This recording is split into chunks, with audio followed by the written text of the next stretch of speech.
में बापू आशाराम जी को जमानत दिए जाने के विरोध में गुजरात सरकार ने क्यों उतारा सॉलिसिटर जनरल तुषार मेहता को। नमस्कार, आप देख रहे हैं हमारा खास शो, जहां हम उन मुद्दों पर बात करते हैं जो न सिर्फ समाज को झकझोरते हैं बल्कि कई सवाल भी खड़े करते हैं। आज का विषय है एक 88 वर्षीय बुजुर्ग संत जो बीमारियों से जूझ रहे हैं। उनकी मेडिकल आधार पर जमानत याचिका का विरोध करने के लिए गुजरात सरकार ने आखिर देश के सॉलिसिटर जनरल तुषार मेहता को क्यों उतारा। क्या यह सिर्फ एक कानूनी कदम था या इसके पीछे कुछ और बड़ी मंशा छिपी है। आइए इस पर गहराई से चर्चा करते हैं। केस का परिचय। अदालती कार्रवाई। 13 दिसंबर 2024 को सुप्रीम कोर्ट में एक महत्वपूर्ण सुनवाई हुई। Justice M.A.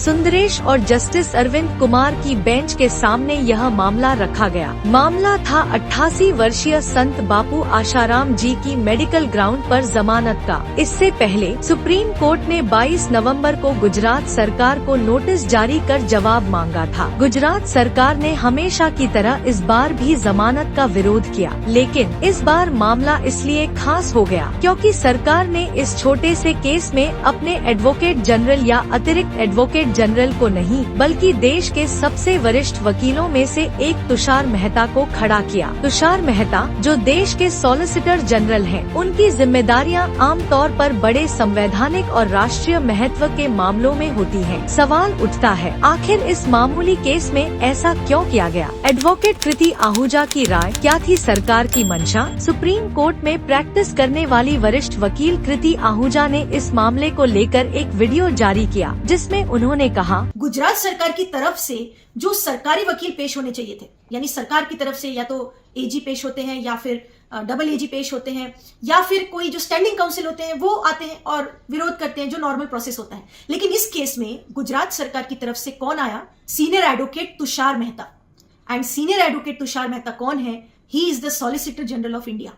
देश के सॉलिसिटर जनरल हैं और तुषार मेहता गुजरात सरकार की तरफ से आए हैं आसाराम बापू की SOS में विरोध करने के लिए, ऑब्जेक्शन करने के लिए। और ये थोड़ा स्ट्रेंज लगा हमें, बिकॉज सॉलिसिटर जनरल हमारे देश के जो कि इतने बड़े बड़े मैटर्स संभालते हैं, इतने बड़े बड़े जो नेशनल इंपॉर्टेंस के केसेस होते हैं जिसमें कि सॉलिसिटर जनरल को सुनना बहुत आवश्यक होता है। उसके अलावा भी बहुत सारे इंपॉर्टेंट केसेस होते हैं जिसमें कि सॉलिसिटर जनरल तुषार मेहता को पेश होना होता है और आर्ग्यूमेंट करना होता है। लेकिन इस केस में, जो कि एक रेप केस है, जिसमें कोई ED या मर्डर का केस भी नहीं है, जो कि नेशनल इंपॉर्टेंस का केस भी नहीं है, लेकिन एक रेप केस में जिसमें कि ऑलरेडी आसाराम बापू को 11 साल जेल में ऑलरेडी हो चुके हैं और जिसमें कि अपील पेंडिंग है और अपील को सुनवाई में बहुत टाइम लगना है और जिसमें कि उम्र उनकी 88 ईयर्स हो चुकी है, 88 साल हो चुकी है और कई हार्ट अटैक आ चुके हैं, हालत बहुत ज्यादा गंभीर है, मेडिकल ट्रीटमेंट लेना पड़ रहा है लगातार उनको। ऐसे केस में अगर वो सुप्रीम कोर्ट से अपने दूसरे अहमदाबाद के केस में SOS लेने, बेल लेने आए हैं, तो इस चीज को ऑब्जेक्ट करने के लिए गुजरात सरकार ने देश के सबसे बड़े वकील, यानी जो देश के सॉलिसिटर जनरल ऑफ इंडिया है,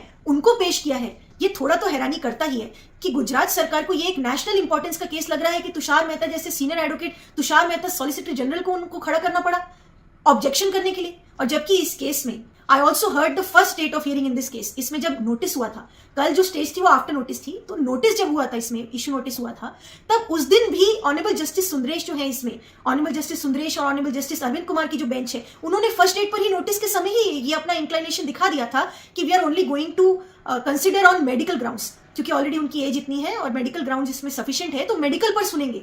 जब मेडिकल ग्राउंड्स पर ही सुनवाई होनी है तो तुषार मेहता जैसे बड़े वकील सॉलिसिटर जनरल को पेश करने की जरूरत क्या थी? जब कोई बहुत सीरियस इशू हो या कोई बहुत लीगल इंप्लीकेशन वाला इशू हो, जहां पर लॉ का इंटरप्रिटेशन करना बहुत जरूरी है, जहां पर कोई सरकार का इंपॉर्टेंट स्टैंड आना सामने जरूरी है, वहां पर तुषार मेहता की जरूरत पड़ती तो ठीक भी लगता। लेकिन इस केस में जहां पर सिर्फ मेडिकल ग्राउंड में एक व्यक्ति को जिसकी उम्र 88 ईयर्स हो चुकी है, बिल्कुल एंड ऑफ लाइफ में है वो, और जिसकी मेडिकल स्थिति भी ऐसी है, ऐसे केस में मेडिकल ग्राउंड्स की SOS को ऑब्जेक्ट करने के लिए तुषार मेहता को अपीयर करवाया गुजरात सरकार ने, ये एक प्रश्न तो खड़ा करता ही है। और कल की भी हियरिंग में जब honourable Justice Sundaresh and honourable Justice Arvind Kumar बोल रहे थे कि ये एक मेडिकल बेल के ऊपर हम सोचेंगे, इसमें हम मेरिट्स पर नहीं जाएंगे, पहले ही वो शुरू से ही उन्होंने बोल दिया था। लेकिन उसके बावजूद भी सीनियर एडवोकेट तुषार मेहता उसमें मेरिट्स पर आर्ग्यू करने लग रहे थे और बोल रहे थे कि ये एक छोटी बच्ची का केस है। तो उसी समय सीनियर एडवोकेट दामा नायडू, जिनके बारे में मैंने अभी आपको बताया, उन्होंने ऑब्जेक्ट किया इमीडिएटली कि आप कंफ्यूजन में है मेहता साहब, कि ये वो केस नहीं है, वो केस डिफरेंट है, जोधपुर वाला है, ये केस अहमदाबाद वाला है, इसमें डिफरेंट है, इसमें कंप्लेनेंट माइनर नहीं है। तो तुषार मेहता बोले यानी देखो बहुत सारे केसेस तो है ना, तो दामा नायडू ने बोला कि this is one of the me too movement, और मी टू मूवमेंट में एक के बाद एक केस हो गए, और कोई अगर बड़ी पोजीशन पर होता है तो उतने ही उसके दुश्मन भी बढ़ जाते हैं। इस तरह से दामा नायडू ने संभाला उस समय स्थिति को। लेकिन तुषार मेहता तो इसको बता रहे थे कि माइनर का केस है, जबकि वो तो माइनर का केस है भी नहीं। ये अहमदाबाद का केस वो है जिसमें की जो कंप्लेनेंट है वो आसाराम बापू के आश्रम में ही रहती थी, और उस समय वो प्रवचन करती थी, स्पिरिचुअल डिस्कोर्सेज देती थी, और उसके बाद से आश्रम से चले जाने के बाद से शी मैरिड, शादी हो गई, उसके बच्चे हो गए, और फिर 12 साल बाद जाके उसने कंप्लेंट की है। तो ये केस डिफरेंट है। लेकिन दामा नायडू ने उस समय ऑब्जेक्ट करके कोर्ट को सही फैक्ट बताए, और उसके बाद से ऑनरेबल सुप्रीम कोर्ट ने कहा कि देखो हम ऑलरेडी बोल चुके हैं कि हम मेरिट्स पे नहीं जा रहे हैं और हम मेडिकल ग्राउंड्स पे करेंगे। गुजरात सरकार के इस कदम से कई सवाल खड़े होते हैं। पहला प्रश्न, क्या सरकार को वाकई इस मामले में इतने बड़े कानूनी हथियार की जरूरत थी? दूसरा प्रश्न, क्या यह कदम संत समाज और सनातन धर्म के प्रति सरकार के दृष्टिकोण को दर्शाता है? तीसरा प्रश्न, क्या यह राजनीतिक दबाव का परिणाम है? जो भी हो, लेकिन एक बात तो साफ है, यह मामला केवल एक कानूनी लड़ाई नहीं है, यह एक विचारधारा और सरकार की मंशा को भी उजागर करता है। 2 जनवरी उस दिन इसकी सुनवाई होगी final, and then Tushar Mehta ने लास्ट में कहा कि यस हम मेडिकल पे ही बात करेंगे फिर। सो लेट्स सी कि 2 जनवरी को हियरिंग में क्या होता है, एंड आई होप कि मेडिकल ग्राउंड्स पर तो उनको एसओएस बेल रिलीफ मिल ही जाना चाहिए, बिकॉज इस एज में एटलीस्ट कुछ भी कभी भी हो सकता है, इस मेडिकल स्थिति में कुछ भी हो सकता है। और जैसे कि ऑनरेबल जस्टिस सुंदरेश ने कहा कि कहीं ऐसा ना हो कि कुछ हो जाए और वो जेल में ही रह जाए, तो ये बहुत ही सीरियस बात है। और अगर आर्ग्यूमेंट के समय गुजरात सरकार की तरफ से तुषार मेहता फिर से पेश होते हैं और वो ये कंटेंशन रखते हैं कि लॉ एंड ऑर्डर का सिचुएशन अराइज होगा, जो कि हमेशा से सरकार ने यही डिफेंस दिया है, यही विरोध का कारण बताया है, मुख्य कारण जो ये बताया है, तो लॉ एंड ऑर्डर सिचुएशन के लिए तो अब आसाराम बापू की साइड से ये आंसर हो चुका है कि अभी कुछ समय पहले वो महाराष्ट्र के एक हॉस्पिटल में गए थे ट्रीटमेंट के लिए, उस समय कोई लॉ एंड ऑर्डर सिचुएशन नहीं हुई थी। उसके बाद से फिर से वो ट्रीटमेंट के लिए जोधपुर में ही एक हॉस्पिटल में ट्रीटमेंट करा रहे हैं, तब भी कोई लॉ एंड ऑर्डर सिचुएशन नहीं हुई। वो हॉस्पिटल से जेल जाते हैं, जेल से एम्स जाते हैं, कई बार अप एंड डाउन होता है, कोई लॉ एंड ऑर्डर सिचुएशन नहीं हो रही है। और जो वो महाराष्ट्र के हॉस्पिटल में गए थे, यानी राजस्थान से महाराष्ट्र गए थे, तो भी कोई लॉ एंड ऑर्डर सिचुएशन नहीं हुई थी। यानी कि एक एग्जाम्पल सामने आ गया है सरकार के कि लॉ एंड ऑर्डर की सिचुएशन जो वो बोलते हैं कि आसाराम बापू के फॉलोअर्स, उनके जो शिष्य हैं वो कर सकते हैं, तो वो नहीं हुआ है। ये एग्जाम्पल सामने आ चुका है, तो ये जवाब अब आसाराम बापू की साइड से हो चुका है। और उनकी साइड से अगर नेक्स्ट हियरिंग पर भी सीनियर एडवोकेट कामत और सीनियर एडवोकेट दामा नायडू, यही 2 वकील अगर नेक्स्ट डेट पर भी रहते हैं, तो मुझे लगता है कि आसाराम बापू को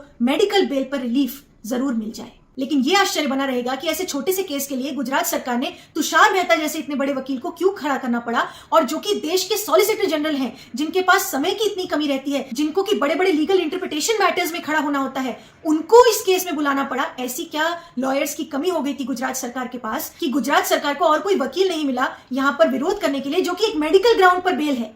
मेडिकल ग्राउंड पर एक बेल के लिए और कोई वकील नहीं मिला, तुषार मेहता सॉलिसिटर जनरल को खड़ा करना पड़ा।